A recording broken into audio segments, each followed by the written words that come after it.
Numbers 22. Then the Israelites traveled to the plains of Moab and camped along the Jordan across from Jericho. Now Balak son of Zippor saw all that Israel had done to the Amorites. And Moab was terrified because there were so many people. Indeed, Moab was filled with dread because of the Israelites. The Moabites said to the elders of Midian, "This horde is going to lick up everything around us, as an ox licks up the grass of the field." So Balak son of Zippor, who was king of Moab at that time, sent messengers to summon Balaam son of Beor, who was at Pethor, near the Euphrates River, in his native land. Balak said, "A people has come out of Egypt, they cover the face of the land and have settled next to me. Now come and put a curse on these people, because they are too powerful for me. Perhaps then I will be able to defeat them and drive them out of the land. For I know that whoever you bless is blessed, and whoever you curse is cursed." The elders of Moab and Midian left, taking with them the fee for divination. When they came to Balaam, they told him what Balak had said. "Spend the night here," Balaam said to them, "and I will report back to you with the answer the Lord gives me." So the Moabite officials stayed with him. God came to Balaam and asked, "Who are these men with you?" Balaam said to God, "Balak son of Zippor, king of Moab, sent me this message. A people that has come out of Egypt covers the face of the land. Now come and put a curse on them for me. Perhaps then I will be able to fight them and drive them away." But God said to Balaam, "Do not go with them. You must not put a curse on those people, because they are blessed." The next morning Balaam got up and said to Balak's officials, "Go back to your own country, for the Lord has refused to let me go with you."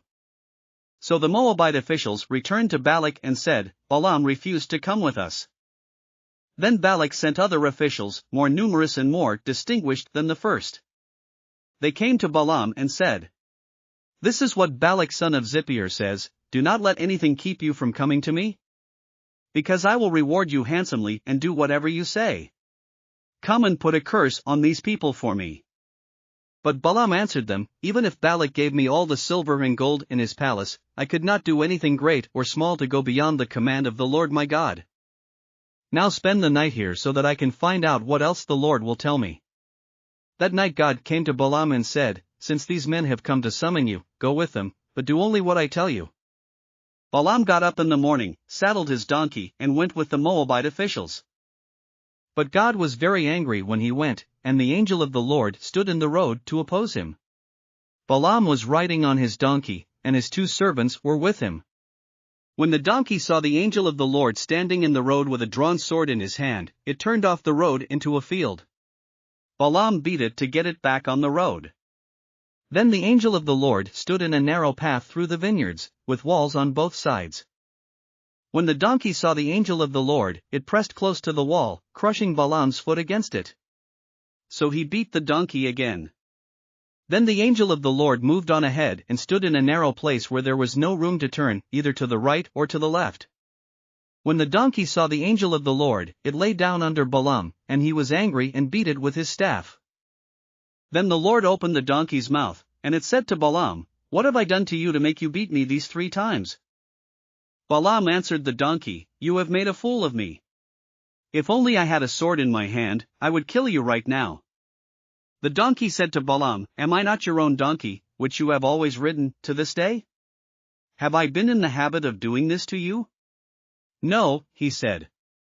Then the Lord opened Balaam's eyes, and he saw the angel of the Lord standing in the road with his sword drawn.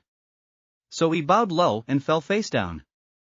The angel of the Lord asked him, "Why have you beaten your donkey these 3 times?" "I have come here to oppose you because your path is a reckless one before me. The donkey saw me and turned away from me these 3 times. If it had not turned away, I would certainly have killed you by now, but I would have spared it." Balaam said to the angel of the Lord, "I have sinned. I did not realize you were standing in the road to oppose me.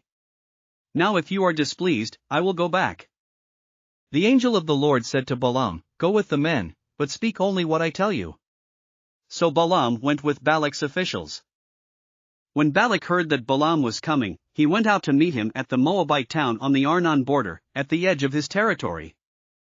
Balak said to Balaam, "Did I not send you an urgent summons? Why didn't you come to me?" Am I really not able to reward you? Well, I have come to you now, Balaam replied. But I can't say whatever I please. I must speak only what God puts in my mouth. Then Balaam went with Balak to Kiriath-Huzoth. Balak sacrificed cattle and sheep, and gave some to Balaam and the officials who were with him. The next morning Balak took Balaam up to Bamoth-Baal, and from there he could see the outskirts of the Israelite camp. Thanks for listening to another chapter of the Bible. At My Faith Fuel, we believe a good coffee fuels your faith and energizes your day. Please visit myfaithfuel.com to explore our delicious coffee blends. Part of each purchase goes to training worshipers around the world. Thanks for listening.